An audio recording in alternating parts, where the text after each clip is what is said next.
A candlelight vigil is planned for this weekend to remember a newborn infant who was found dead near the railroad tracks in East Rockingham last week. The vigil will start at 5 p.m. on Saturday, February 4th at Discount Grocery in East Rockingham.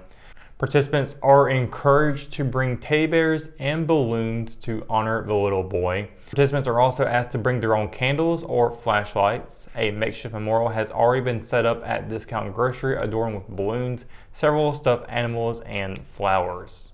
Investigators are releasing potential evidence of photos in hopes someone will come forward in the case. In an update on Tuesday, the Richmond County Sheriff's Office released photos of 2 towels in a heater box found at the scene that investigators are certain are related to the case. Investigators believe the box and towels came from the same home. A man and woman are facing multiple drug charges, including meth trafficking, following an investigation in Hamlet. According to the Hamlet Police Department, officers found and seized an unspecified quantity of Klonopin, 221 grams of marijuana, 69.5 grams of meth, a scoped AR-15 rifle, a handgun, an unspecified amount of U.S. currency, and an unspecified array of drug paraphernalia.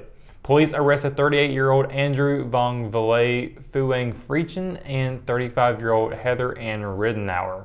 Both were booked into Richmond County Jail, where they are each being held on a $150,000 secured bond. A Hope County man and an unidentified juvenile are accused of trying to break into vehicles at a private camping resort. According to the Richmond County Sheriff's Office, deputies were dispatched to Sycamore Launch around 2:27 a.m. on Sunday in reference to a call of attempted break-ins. The alleged victim reportedly told deputies that his security cameras had been activated by motion and he saw 2 males trying to break into his truck. A description of the suspects was released in an attempt to locate them on the grounds, according to the Sheriff's Office. Deputies reportedly found an unsecured vehicle with Maryland tags on the side of the road. According to a press release, deputies were set up on both ends of Sycamore Lane, and at 4:15 a.m. that vehicle passed by and was stopped. The driver was identified as 25-year-old Jonathan Tyrone Pearson of Rayford, and the passenger was a juvenile. Pearson was arrested and charged with 1 count of attempted breaking and entering of a motor vehicle and booked into Richmond County Jail on a $2,000 secured bond. Jail records showed Monday afternoon appeared to show that he had been bailed out. Online court records show Pearson is also charged with contributing to the delinquency of a juvenile and cited for having a false tag. Completing its circuit of competitions this winter, the Richmond senior cheerleading team ended on a high note over the weekend. The Richmond cheerleaders took to the floor for the 3rd time in the past 2 months, this time as part of a North Carolina Cheerleading Coaches Association State Championship on Saturday. Held at North Raleigh Christian Academy, the Lady Raiders competed against other teams from across the state. At the end of the day, Richmond earned 2nd overall in the small varsity Division I non-tumble division. Head coach Meredith Hood said there were 6 teams in the division and that Richmond lost by less than 2 points to Franklin High. Richmond brought home its second place finish this season, also taking runner-up at the conference competition in November. Although the competition season is done for Richmond, the Lady Raiders will continue cheering on the basketball teams. A pep rally is scheduled for Friday ahead of senior night. When we return, we'll get your Live at 5 weather report. It's coming up after the break, so stay tuned. McNair Auto Sales is the place to buy your pre-owned car, truck, or van. To be the best, it takes big selection, friendly staff, and great pricing. We guarantee a no-hassle buying experience, and financing is available right on site. So come see us today. We're located at 1026 East Broad Avenue in Rockingham. And remember, with over 40 years of experience, you know McNair is the name you can trust.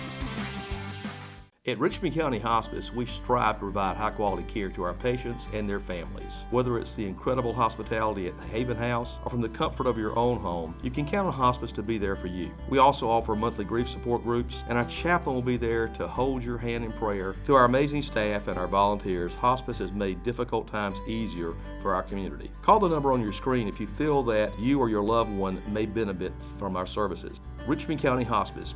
Peace, comfort, dignity. And welcome to your Live 5 weather report. I hope your Tuesday is going well on the final day of January. Season 1 of 12 is already done for the 2023 year, you might as well say. And yeah, it's been a pretty cold one, a little bit of mixture of rain. We've had some nice warm days scattered in here or there. Of course, as we move forward, we should be expecting to see more warmer temperatures ahead. Also with that, later sunsets, as we are seeing one at 5:46 p.m. tonight. Well, we would be seeing it if it wasn't for all the clouds that's been out today and going into later this evening. 6 o'clock, 62 degrees, 10 o'clock, 58.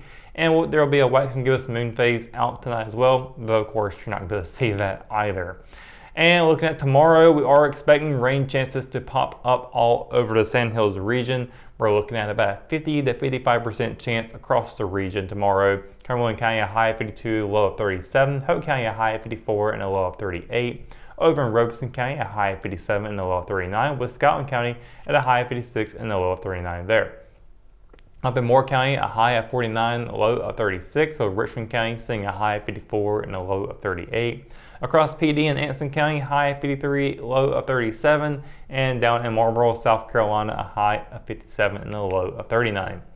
Now, as we take a look at the 7-day forecast, we're not quite done with the cold weather, as February is going to be introducing us to some below freezing temperatures for that first week of the second month of the year. Wednesday, high of 54, low of 38 with a 55% chance of rain. That will increase with 85% chance on Thursday with a high of 42 and a low of 40. Temperatures will continue to drop down as we get into Friday with a 55% chance of rain, high of 49, low of 23. Now luckily that's the coldest day here.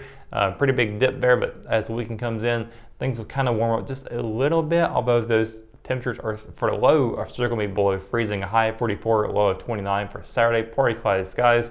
Sunday, mostly cloudy skies, a high of 54 and a low of 32. And then we're out of the freezing temperatures on Monday with sunny skies at a high of 62 and a low of 38. Followed up with Tuesday, partly cloudy skies, a high of 65 and a low of 45. So that is going to do it for your Live at 5 weather report and for tonight's edition of Live at 5. For the latest news, sports, and events happening in Richmond County, you can always visit richmondobserver.com or download the free R app for your mobile devices. For the Live at 5 crew, I'm Russell Parker. Thanks for watching, and we'll see you tomorrow. Good night, Richmond County.